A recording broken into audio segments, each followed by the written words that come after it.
from Washington, D.C., this is Balance of Power with Joe Mathieu and Kayleigh Lines.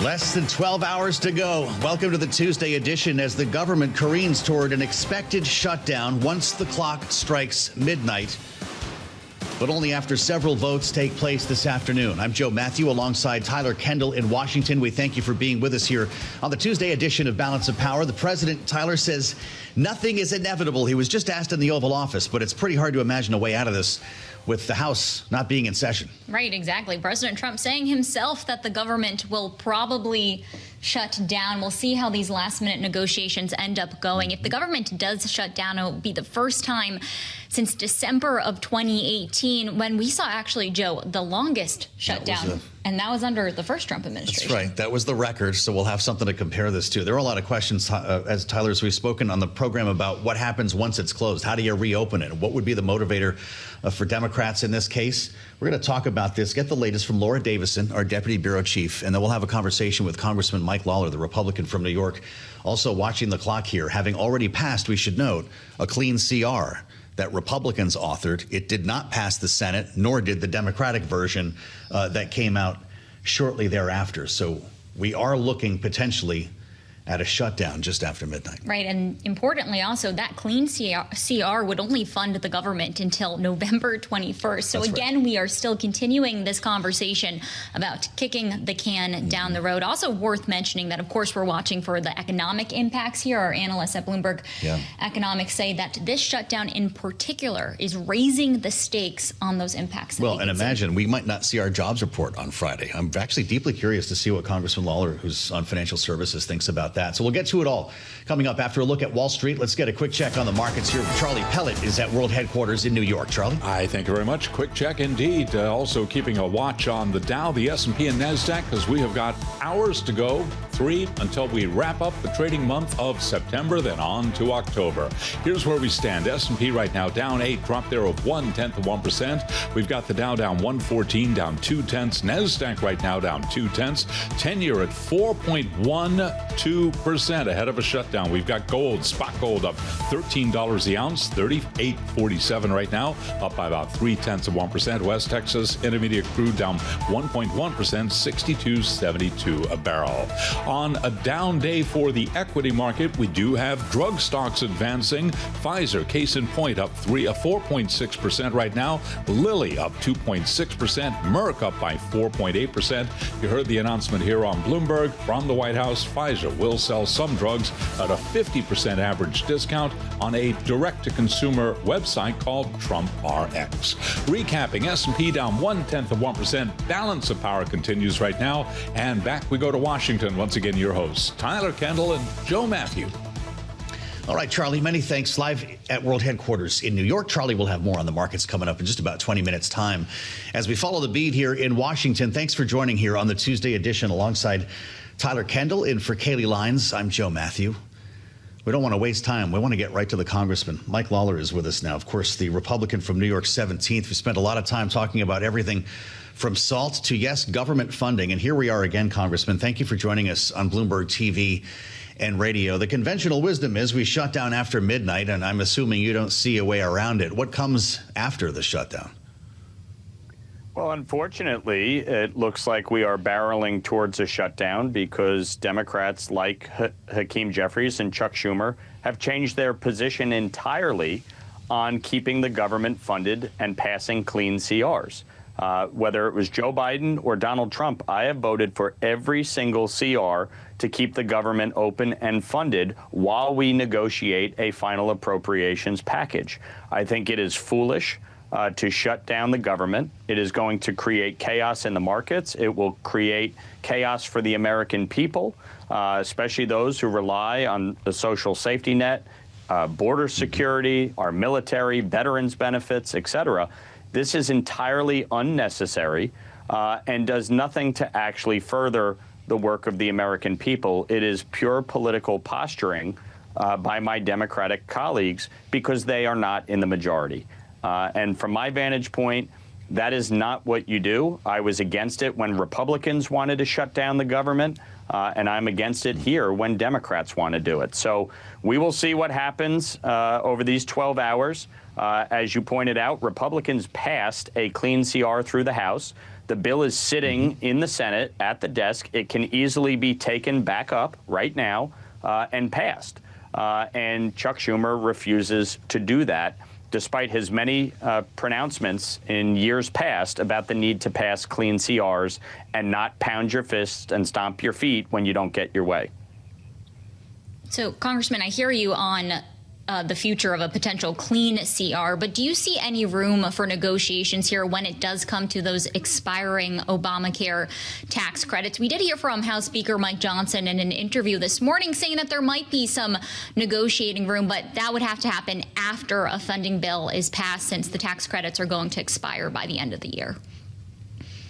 Correct. And I am one of several Republican members who have signed on to legislation to extend the ACA subsidies for a year. Remember, these were put in place during COVID to try and help those who were losing their jobs or unemployed because the government was forcing businesses to shut down. We don't want people to be unduly hurt, obviously, by health care premium increases. But to try and shut the government down while negotiating some of these issues is foolish.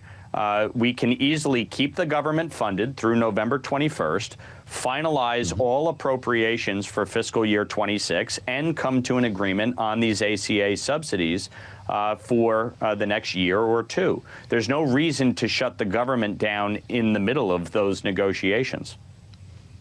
You wonder what would happen if Mike Johnson said exactly what you just said, although maybe there's so little trust it doesn't matter right now, Congressman. But what should come of these after? We've been talking about these extensions for some time now. Everybody's become an expert on this, or so they think. If this was a COVID-era policy, should it be extended forever, as Democrats suggest? You just pointed out a year. Should they come down? Should there be a gradual phasing out? What's the long term on this? Well, I think, again, this is a negotiation and a discussion to be had. I think many Republicans would like to see an income limit, on these subsidies. Again, these were put in place during COVID. I think there's a larger point, though, which is if the Affordable Care Act was supposed to reduce health care premiums, was supposed to increase access, why is it not working as intended 15 years later, so much so that you need these subsidies to help people? Obviously, there's a broader issue with health insurance cost in this country, and I think that is something that Republicans and Democrats should work on together to focus on how we reduce overall costs. You saw the president today with the announcement with respect to Pfizer and certain prescription drugs and being able to purchase them at a much lower rate. That's important. When you look at the challenges facing the U.S. and Europe, part of the problem with prescription drug costs in America is that Americans are subsidizing Europeans with the price controls that have long been put in place on prescription drugs in Europe. So that is something that we should all embrace, reducing overall cost. But that's not something that you shut the government down over and really harm the very people that you're trying to help. Well, sticking with this idea that higher drug costs are a main a political point on both sides of the aisle, I also want to ask you about some of the economic impacts here of a potential shutdown. You said, of course, on House Fin Services, our analysts at Bloomberg Economics estimate that the unemployment rate could reach 4.7% in a shutdown. I'm wondering, are the optics going to be difficult to navigate here, considering there's already concerns about the labor market? How are Republicans going to message around this when we know that economic impacts could really be one of those top concerns and priorities? Well, we've seen in shutdowns prior, for instance, the stock market has generally grown. The biggest concern has been on GDP. We saw for Q2 revision a 3.8% growth in GDP, which far exceeded what many prognosticators were claiming was going to happen in Q2.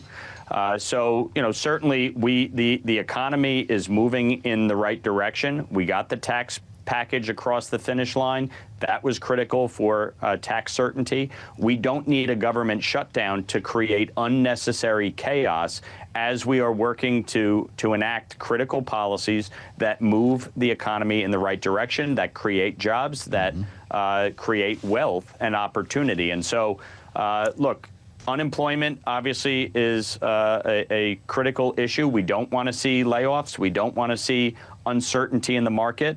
Democrats have said for years, Chuck Schumer, Hakeem Jeffries, long on record about the impacts of a government shutdown and the need for a clean CR. They should look in the mirror, listen to their words of years past, including just last year with Joe Biden at the helm, and vote the right way, which is to pass a clean CR and keep the government funded while we work through all these other issues of concern. What's your view on the Fed, Congressman, as you sit on the Financial Services Committee, to Tyler's point? If this affects the release of the jobs report, for instance, on Friday, if BLS can't kick out the jobs data, at what point does that become a problem for the Fed to make an accurate decision, say, by the next meeting, when it doesn't have a complete picture of the data? Is this something you're worried about, or you think government will be back open at time? Well, again, these are all the concerns and considerations that go into a government shutdown, and why I fundamentally believe, regardless of which party is in power, shutting the government down is stupid. It doesn't serve a purpose but for a political one. And in this instance, Democrats are trying to use this for a political purpose, and that is wrong. It was wrong when Republicans wanted to do it in years past. It is wrong now. When you talk about the Fed, look, fundamentally, I believe the Fed has been late to the game, both when they needed to raise interest rates in the past and now in terms of reducing interest rates. I think they need to cut interest rates far greater than they have. Obviously, having all of the data and information is important. But I think all of us recognize the need for them to cut rates. So whether or not they have that data, they need to act on the reality of the situation. Jerome Powell needs to advance rate cuts in a serious way so that we can continue to move this economy in the right direction. Well, we heard from President Trump this morning saying that there could be, quote, a lot, in his words, of firings amid this shutdown. We know the OMB was circulating this memo threatening permanent layoffs. Do you agree with this as what seems to be emerging as a negotiating tactic between the White House and Democrats on the Hill? Look, I said earlier in the week when that memo came out that I don't agree with permanent layoffs. But this is the challenge when you have a shutdown. The executive will make determinations as to who's essential, who is not, restructuring of departments and agencies based on a lack of funding. And I think if Democrats are so concerned about what they see as excessive executive overreach, then they shouldn't be playing games here. Pass the clean CR and keep the government funded, and then we don't even have to have that discussion.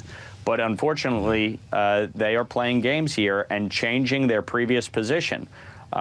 Every single House Democrat, but for one, Jared Golden of Maine, every single House Democrat either didn't vote or voted no on keeping the government funded almost 2 weeks ago. Do you take the White House quickly, Congressman, at their word when it comes to the layoffs? Look, I don't think they're kidding around. If they intend to do that, they've made that clear. And again, why play with fire here? There's a very easy way to solve all this. Pass a clean CR and let's keep doing the work of the American people, negotiate a final appropriations deal. What they should be asking for is a top line number from OMB so that we can finalize the appropriations for fiscal year 26. That's what they should be asking for instead of trying to play political games here.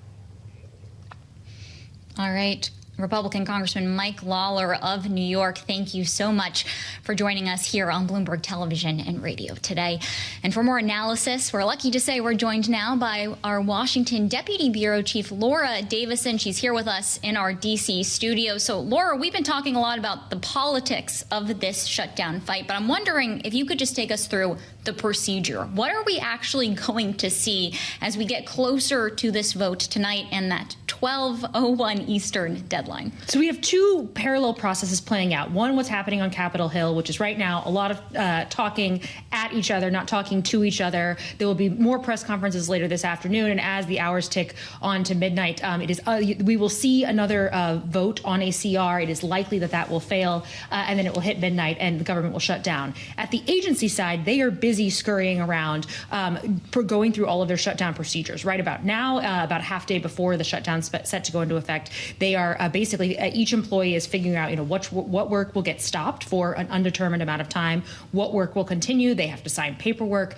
So the roads in Washington were very busy this morning, as every single federal employee was going to their office to get everything all set up. That's why I was sitting in traffic. That's good to know. So we get another vote on the Republican CR. Democrat version gets a vote as well. We're going to have a couple of votes to codify this before the day is over. Yes, there will be these dueling CRs. Again, likely that these will fail. And it's also possible in the next couple of days, we're hearing Republicans say that they're not going to engage in bipartisan talks if there's a shutdown. They're instead just going to bring up this Republican CR every day and force Democrats to vote it down. That's a new angle, right? So we'll vote every day on the thing we know is going to fail.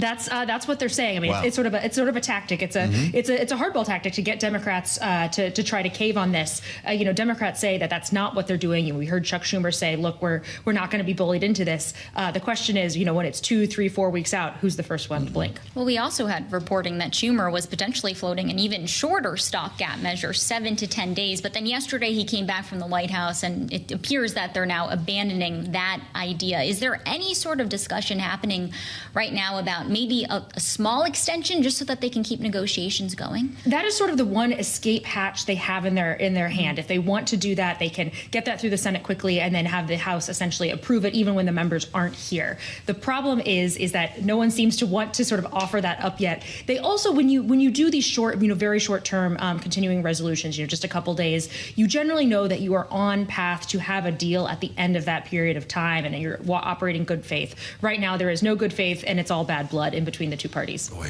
the question becomes then, what do you do once it's closed? How do you reopen it? You're talking about some show votes here, but a great concern in some cases expressed on the air to us by Democrats is we can't let this close unless we have a plan to reopen it. It doesn't look like they have one, Laura. The Democrats don't. They don't really have a good escape hatch here. So you could have another record length close. Very, very well. So we had last night, Lindsey Graham, a Republican, was speculating that Democrats would cave in a few days.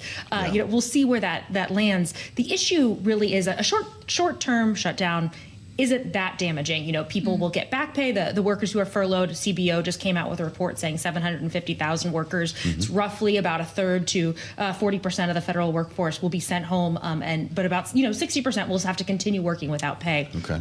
But it's when, those workers have gone, 1 or 2 paycheck cycles without a paycheck that people really start to feel the heat and the pressure. That's what we saw in 2018 when there was that 34-day shutdown. Right.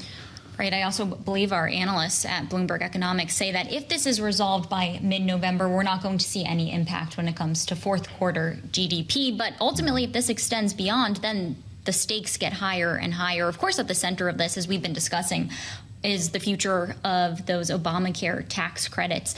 I'm just wondering, from what you're hearing, is there actually room to negotiate on that, whether it's now or down the line, since we know we're up against a pretty hard deadline, which is the end of the year? That does seem to be the area where there is some room to negotiate. Trump suggested that via Vance last night at the White House. Great to have you by. And great to have Congressman Lawler with us. Laura Davison, our Deputy Bureau Chief here in Washington, helping us understand the stakes and the timetable. We're counting down to 12:01, and it looks like there will be a shutdown. Stay with us for more. We'll assemble our panel next, only here on Bloomberg TV and radio. Our eyes this morning were not on Capitol Hill, but on Quantico, as the Secretary of War, as President Trump now calls Pete Hegseth, joined the Commander-in-Chief at Quantico to deliver what was framed as a pep talk, one focused on esprit de corps and the warrior's ethos, as Hegseth likes to call it. He opened by saying FAFO, a warning to our adversaries, and spoke to the people who work in the building as he assembled a room full of top brass that flew from around the world to be at Quantico for this moment. Here's Pete Hegseth. For too long, we've promoted too many uniformed leaders for the wrong reasons, based on their race, based on gender quotas, based on historic so-called firsts. We became the woke department, but not anymore. An entire generation of generals and admirals were told that they must parrot the insane fallacy that, quote, our diversity is our strength. Of course, we know our unity is our strength. From this morning in Virginia, we want to assemble our panel for more on this. Bloomberg Politics contributors Rick Davis and Jeanne Zaino are with us. Rick is a Republican strategist, partner at Stonecourt Capital, and Jeanne is Democracy Visiting Fellow at Harvard Kennedy School's Ash Center. It's great to have you both here. Rick, I'm going to start with you based on your history working with the military, not only in your time with Senator John McCain, but since then through the McCain Institute. You spent a lot of time preparing nominees for their confirmations, and I know that you have worked with members of the Pentagon on any number of issues, including procurement. We've never really seen a speech like this, at least publicly shown, right? There were cameras there. You've got a couple of hundred officers in the room. It almost looked like a TED Talk with Pete Hegseth standing in front of the American flag. Was that message delivered? Were the gray hairs rolling their eyes? What did you make of the speech this morning? Yeah, I was a little surprised. When they prepped for this speech, they told us, when I talked to a number of the people who were going to be in the room. Yeah.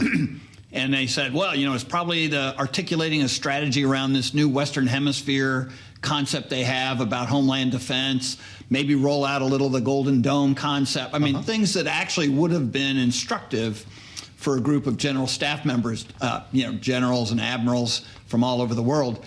Instead, they got a hygiene lesson, right? I mean, and I'm sure they're all scratching their head going, I cannot believe I flew halfway around the world if you're, in a China billet, to show up in a conference room and basically see a performance by the Secretary of War, really not much to it that they didn't already know. Right. He went through all these directives that he's setting out, most of which are already in the, manuals of discipline and behavior. So I'm sure a lot of these guys are going to be disappointed that there wasn't something of substance that was actually discussed for this big a moment where it's so unusual to have all of them called together basically for a performance. Well, Jeanne, given what Rick is outlining here, can you put into context for us just how unprecedented this meeting was, both in size but also in scope, as we heard both Pete Hegseth but also President Trump take the stage earlier today? Yeah, I mean, incredibly unprecedented. There was an X post out not that long ago to which the Secretary of War responded, talking about the fact that this never happens. And so it's almost, Tyler, like a setup for like the Daily Show, because you're wondering, my gosh, they're calling in all of these people, these generals, these admirals. This is going to be big. Tyler, I tuned in, and to Rick's point, it was about like losing weight, cutting your beard or shaving it off completely, and, this kind of nonsense. And then, of course, the reality is he talked an awful lot with a litany of his culture war comments that he likes to make. He even found time to plug his own book. And, of course, he talked an awful lot about things like we're going to return to a time when we're all going to be judged by the standards of men. Well, that time never passed. Women in the military are always judged by the same standards as men. And by the way, Secretary of War, this is a new world. The Defense Department itself is saying the biggest threats we faced are cyber, drones, satellites, space. This is not back in the mid-20th century. So all of it was confounding, and none of it seemed worth dragging all these people in to listen to a talk about a new focus on the military warrior ethos. That's why it was curious to hear President Trump, who spoke after Hegseth, float the idea of manufacturing battleships again, putting them into service, and reminiscing about how much he loved the movie Victory at Sea. Let's hear from President Trump at Quantico from earlier. I've never walked into a room so silent before. This is very, don't laugh, you're not allowed to do that. You know what, just have a good time. And if you want to applaud, you applaud. And if you want to do anything you want, you can do anything you want. And if you don't like what I'm saying, you can leave the room. Of course, there goes your rank, there goes your future. but you just feel nice and loose, okay? Because we're all on the same team. Nobody was nice and loose in that room. In fact, we saw a lot of expressionless faces when they left. Rick, I know you're trying to be careful with your commentary here, but some of the president's critics pointed out the fact that this was a political speech in front of a group of uniformed officers who were used as props today. Is that fair? You know, look, I mean, Commander-in-Chief, he's given a wide swath. Sure. He made light of the fact that there was no applause in the room after Secretary Hegseth's remarks. There was not supposed to be, right? These are people who have grown up in an environment, these generals and admirals, that they are prohibited from showing any partisan activity in their professional life. I think our audience needs to hear that, by the way. People think that he flopped today. That's part of the culture. That's part of the culture. In fact, many of them will tell you, and they've told me this, that they don't even believe it's their responsibility to cast a vote on Election Day because they believe they've chosen service over the power of having a decision as to who your commander-in-chief is. So they take this incredibly seriously. And for the president to make light of it, okay, sure, he gets some, a little bit of laughter, but it is an administration that likes its pomp and circumstance. It is an administration that uses the military as a backdrop to strength around the world. And those are the things that the President of the United States can decide to do. But they cannot expect in a political speech, they can give it, but they cannot expect anybody in that room to react to it in either a positive or a negative way. And part of what we did here today did include a re-emphasis on some of the policies that we've seen put out by President Trump and Pete Hegseth, including, we heard Hegseth outline slashing as much as 20% of the U.S. military's highest-ranking officers. He did float this originally back in May. We know it was in tandem, Jeanne, with the Department of Government Efficiency. But I'd love your view here about the ramifications of that decision. Is this a realistic goal for the Pentagon? How could this impact really the optics going forward here? Yeah, I mean, you just played the clip where the president said, if you don't like it, you can leave, and that would be it. And Pete Hegseth said something similar in his remarks. I don't know if they will get to that number he has talked about, but he did celebrate to a certain extent today the people that he has let go, many of whom were people of color, were women who he said were really responding to previous administrations and to an ethos that no longer is part of the Department of War. And so I assume that will continue. I think the most chilling things I heard today had to do with the idea from the president of sending troops into cities for training, including Portland, Memphis, Chicago. He talked about that. That is a chilling and not popular idea in the United States. And we also heard from Pete Hegseth, equally chilling, getting rid of the inspector general or diminishing that role. And of course, he himself is under review by that very inspector general. And so all of this in a context of a military that has suffered from issues like sexual assault and other things for a long time, you would hope in normal circumstances, Congress would stand up, people like Joni Ernst and others who have served so notably and so nobly. But yet I have no faith we're going to hear any pushback from Congress, which we absolutely should to some of these policies they floated today.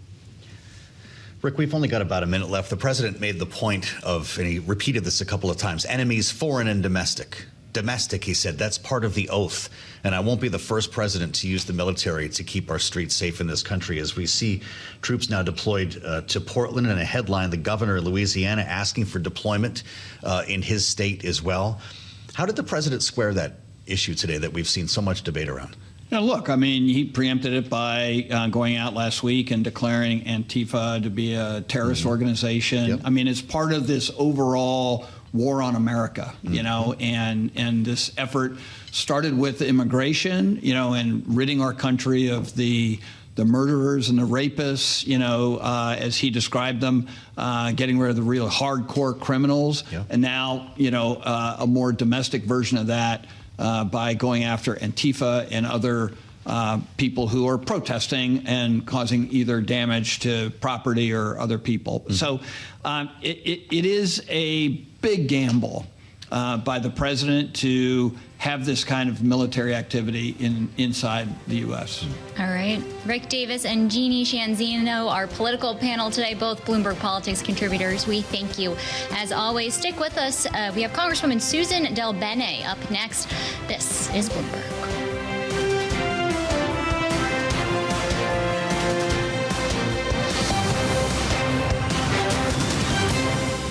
We have some breaking news crossing the Bloomberg terminal. Eli Lilly said to be in, quote, active discussions with the Trump administration on drug pricing. This coming in an emailed statement from a spokesperson after that White House event we saw earlier today, Joe, where we saw that announcement, President Trump with Pfizer in a bid to try to lower some prescription costs for Medicaid users. Yeah, it's hard to tell exactly what the deal is. The president said we'd see drug prices dropping by something around 1,000%. So the math is a little difficult on this, but just seeing Pfizer in the Oval Office with Donald Trump earlier today had a real impact, sending the shares higher. They're talking about a $70 billion investment into R&D. And so, yes, indeed, we hear from Lilly shortly thereafter.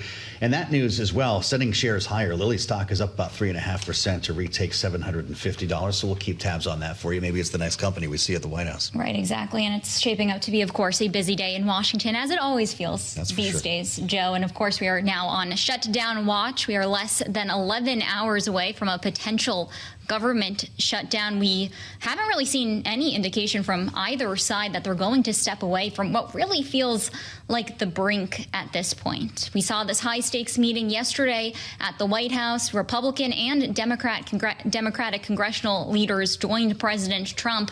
But after that, we didn't really see much movement when it came to the negotiations. But to get an inside look, we're joined now by Democratic Congresswoman Suzan DelBene. She represents Washington's 1st District. She's also the chairwoman of the Democratic Congressional Campaign Committee. Congresswoman, thanks so much for joining us here at Bloomberg. I'm wondering, if the government does shut down, what are the contingency plans here? Is there an escape route for the possibility of reopening the government if that happens? Well, I'm here at the Capitol right now. There should be work happening right now to find a solution to go forward. But House Democrats are here. House Republicans aren't even in town. They aren't planning to be in town for the rest of the week. They clearly don't think this is a priority. I guess they're looking for a shutdown. But we are here ready to work, stand up for the American people. That's our job. And we're going to be here all the way through to fight for the American people. Well, it's a precarious moment, Congresswoman, and I'm assuming you are bracing for a shutdown here based on the rhetoric that we're hearing from President Trump. He was asked today if it was inevitable. He said he doesn't, well, nothing's inevitable, but he doesn't see a way around this. And the video that President Trump posted last evening following his first ever meeting with Hakeem Jeffries, I don't know if you saw this, an AI-generated deep fake in which Chuck Schumer is talking about Democrats' love for illegal immigrants, and your leader in the House, Hakeem Jeffries, in this faux Mexican garb that a lot of people considered not only offensive but racist. Where are we in this debate? How do we get out of this? Well, the video was disgusting and racist and pretty much says exactly where the president is and Republicans are. They're not trying to work to fund the government. They seem okay with a shutdown.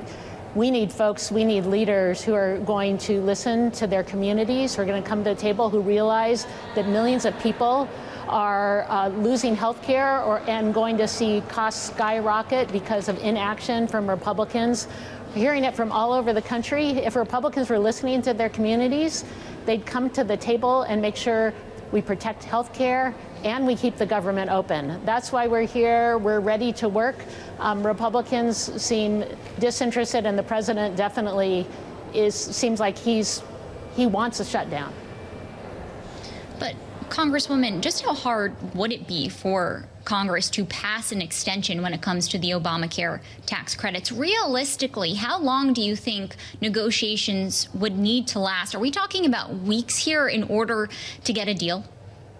Well, let's be clear. The fiscal year always starts on October 1st. Republicans have known for a long, long time that we needed to have our funding bills done by now. They waited and waited. They were not focused on it. So unfortunately, they put us in this position.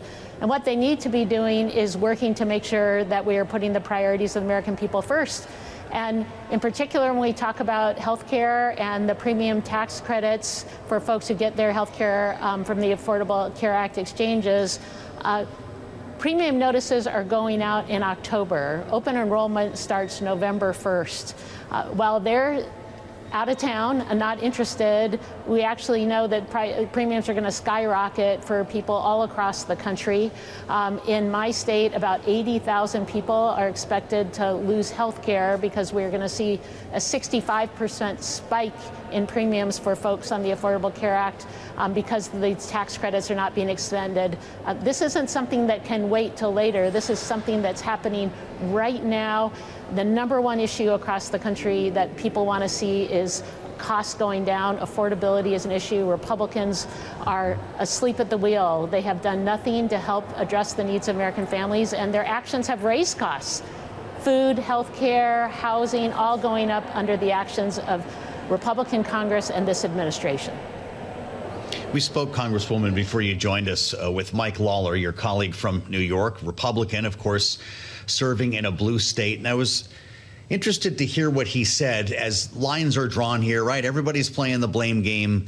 He had his own take on this, but also let us know that he was in favor of negotiating around the extension of Obamacare subsidies. It's kind of a different wrinkle on the Republican line that we've been hearing. And I want you to listen to what he said when he joined us today on Bloomberg. Here's Mike Lawler.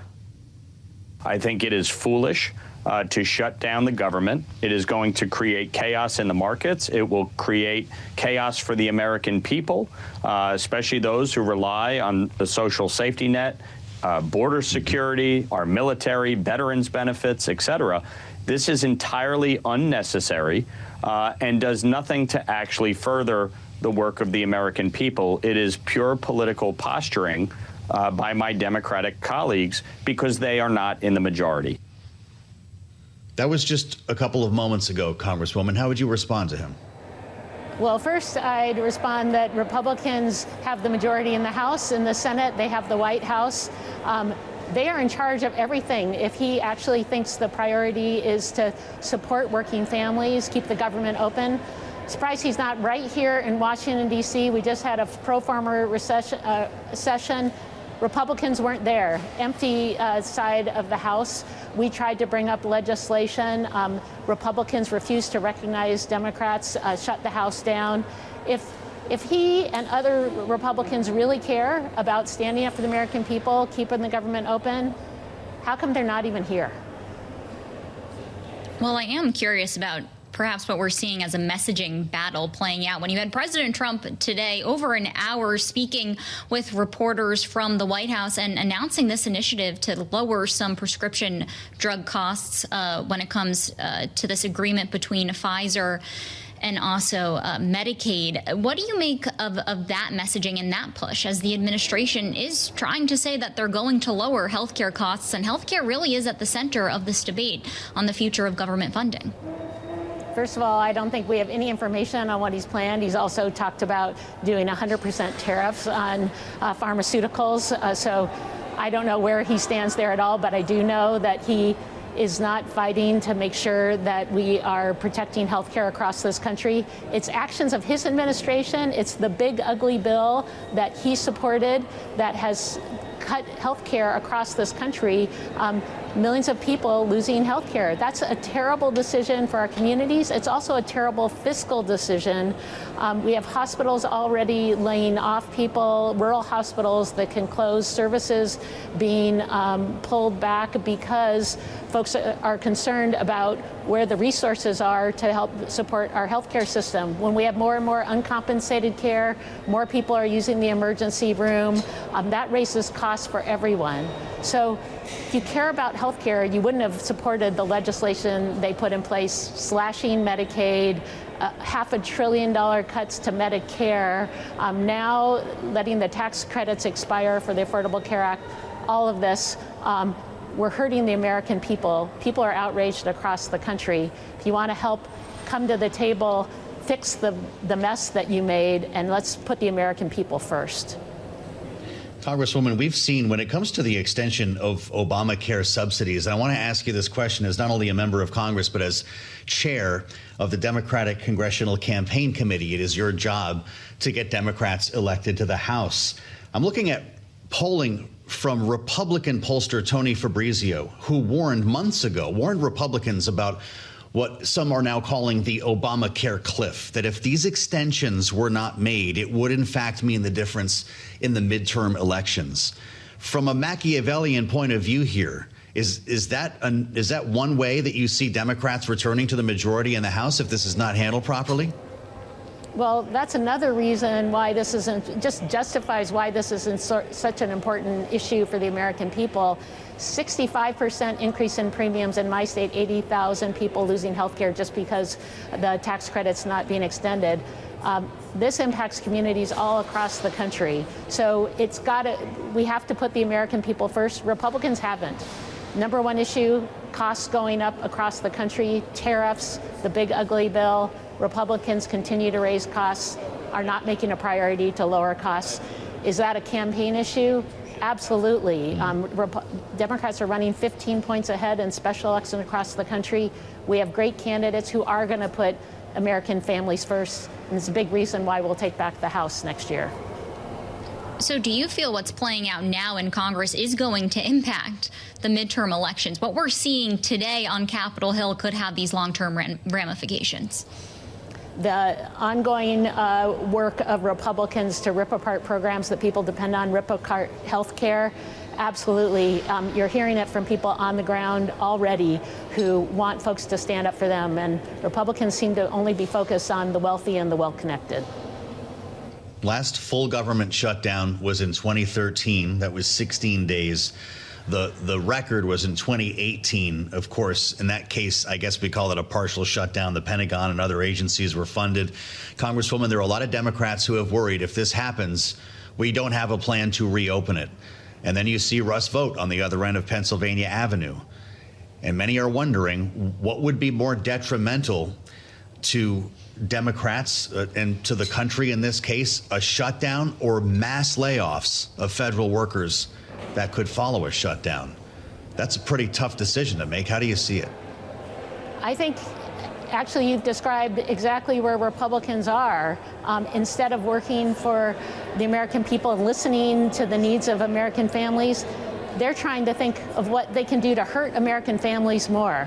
That's their response, not to come to the table to fight to help our communities. They're talking about what more damage they can do. That's clearly their priority. That tells you, I think, everything you need to know. We need folks who are going to stand up for our communities first. Democrats are here doing that. Republicans want to hurt communities more. They've talked about what they want to do to hurt communities more. And then House Republicans can't even show up for work. Well, as Maya McGinnis calls it, it's fiscal New Year's Eve. Congresswoman, it's good to have you with us as we stare down the barrel of this likely shutdown. Suzan DelBene, the Democrat, of course, representing Washington's 1st District and chair of the DCCC.